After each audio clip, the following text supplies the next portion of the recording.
Pessoal, boa noite. Hoje a gente vai aprender um pouco sobre a aplicação de funções em C, como eu apresentei no material mais recente. Para isso, a gente vai pegar um exercício da aula anterior e adaptar ele para que ele utilize funções. Nessa aula a gente vai ver só o básico do básico da aplicação de funções na linguagem, já que C permite muita coisa ser feita com funções, é um recurso bastante avançado da linguagem, mas dessa vez o objetivo vai ser simplesmente simplificar o código, tornar ele mais claro, utilizando funções que vão ser criadas no mesmo arquivo que a nossa função principal, nossa função main, que é aquela que a gente sempre trabalhou até o momento. Então, aqui na esquerda da tela eu tenho o nosso exercício da aula anterior, que eu vou adaptar. E na direita eu vou começar a escrever o nosso novo exercício, exemplo de funções. Então, para começar, eu vou usar as mesmas bibliotecas que eu estava usando antes, a biblioteca de entrada e saída padrão e a de localização para aplicar os acentos. E o exercício vai fazer exatamente a mesma coisa que ele fazia antes, mas dessa vez, em vez de ter uma função main grande, cheia de coisa dentro, a gente vai ter uma função main que simplesmente chama as outras funções. Então, eu vou começar implementando essa função main embaixo e depois a gente vai voltar para cima e criar as nossas funções. Então, int main, e aqui dentro vai ser basicamente a mesma coisa a princípio, mas sem o miolo, conteúdo de cada exercício. Em vez disso, a gente vai simplesmente chamar uma função para cada exercício. Primeiro, vou ajustar a localização, da mesma forma que a gente sempre faz.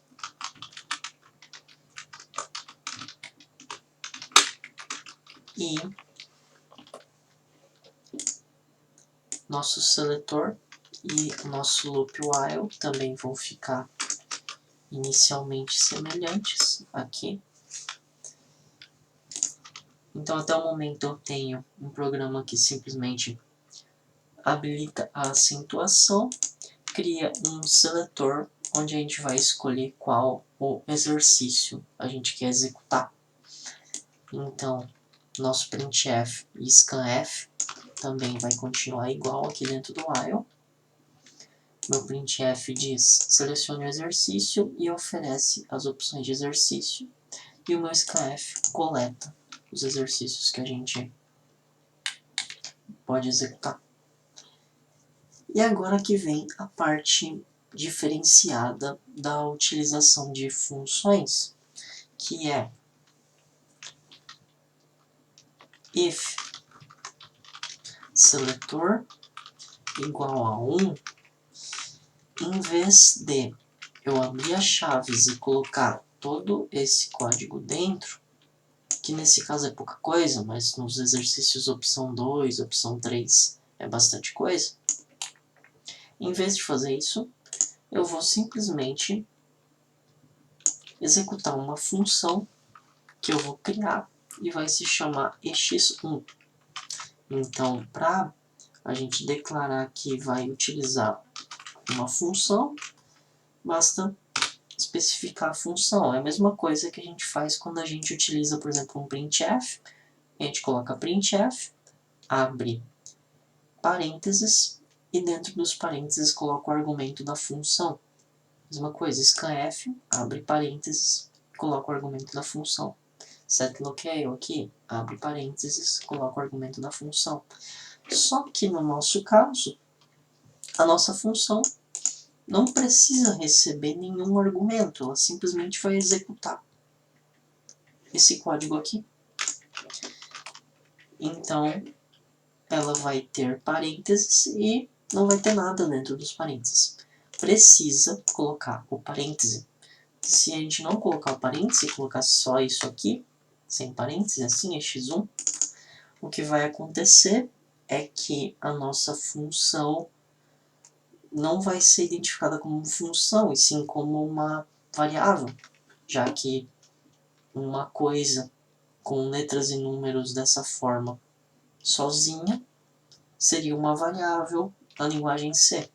Já quando a gente tem uma sequência de letras e números assim, que em seguida tem um par de parênteses, ela é uma função. Agora que eu fiz isso, eu preciso criar essa função. Então, em C, para que a gente utilize uma função, ela precisa existir previamente. Por isso que a gente inclui a biblioteca aqui, stdio.h, por isso que a gente inclui locale.h, porque para utilizar o printf, nós precisamos que exista stdio. Para utilizar o setLocale, nós precisamos que exista o locale.h. Assim por diante. Então, da mesma forma, para que a gente use o ex1, eu preciso que exista a função ex1. Então, antes do main, eu vou criar uma função e eu vou criá-la então dessa forma.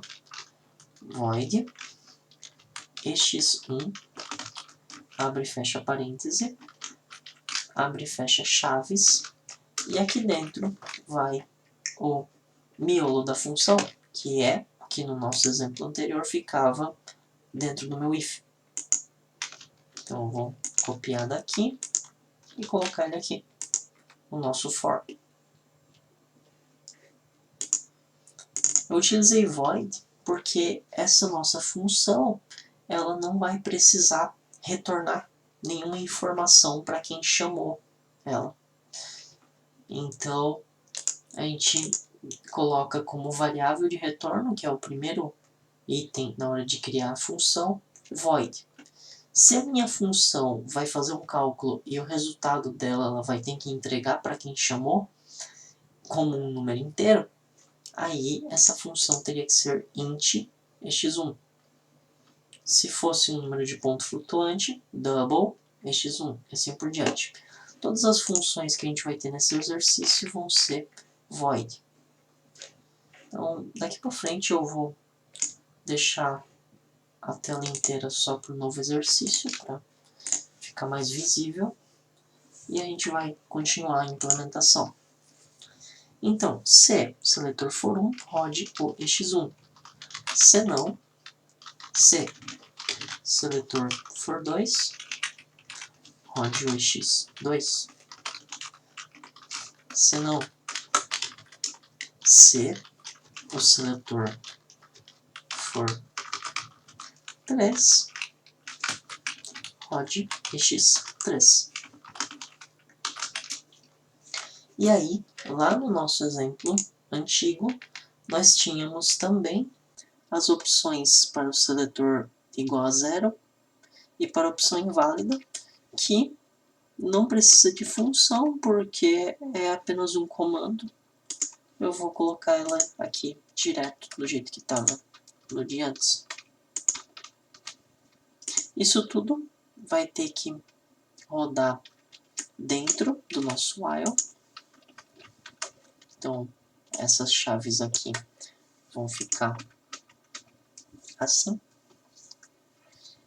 E aí agora nós temos a nossa função main, que contém um seletor cíclico, onde eu pergunto o exercício, coleto o exercício que o usuário digitou, executo.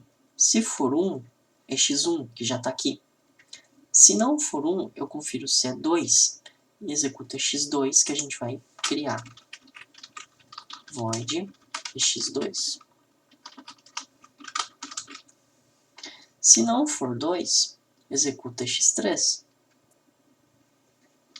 Depois de avaliar e ver que é 3. Se não for 3, avalia se é 0.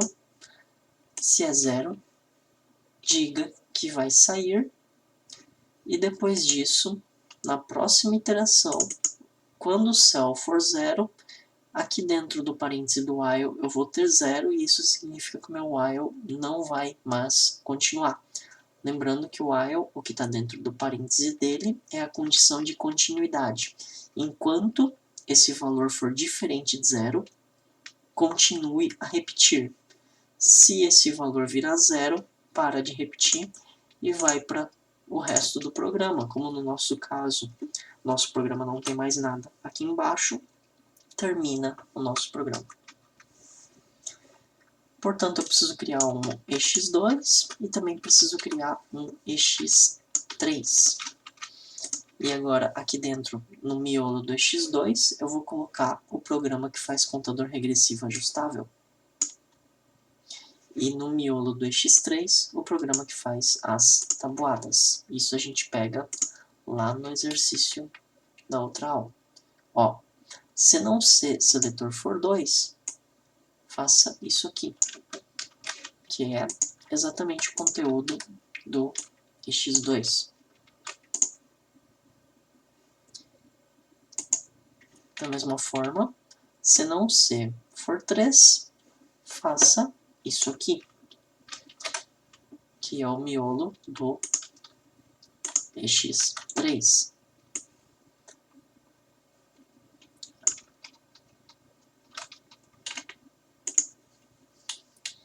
Então agora nós temos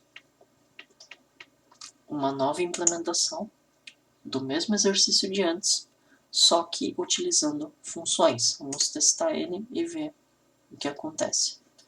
Ó, ele abriu, perguntou o número do exercício, eu posso escolher o exercício 1, ele faz a contagem de 1 a FF e volta. O exercício 2 pede os valores da contagem, pode ser de 100 até 6, de 3 em 3. E aí eu tenho aqui a minha contagem regressiva. Ou, se eu escolher a opção 3, uma tabuada que eu vou testar da base 16 a tabuada do F2. Daqui a tabuada do F2. Então, se eu escolher 0, nosso programa tem que sair. Se eu escolher uma opção diferente, por exemplo 5, ele tem que dizer que é inválida e pedir novamente. Escolhendo 0, nós saímos do programa, o processo terminou, então nosso programa fechou. Isso é tudo então quanto a implementar funções. Primeira etapa de implementação de funções, apenas funções simples que não retornam uma variável e nem recebem argumentos. Mas é o suficiente para resolver o exercício de funções que eu deixei para vocês lá. Então, até a próxima. Tchau, tchau.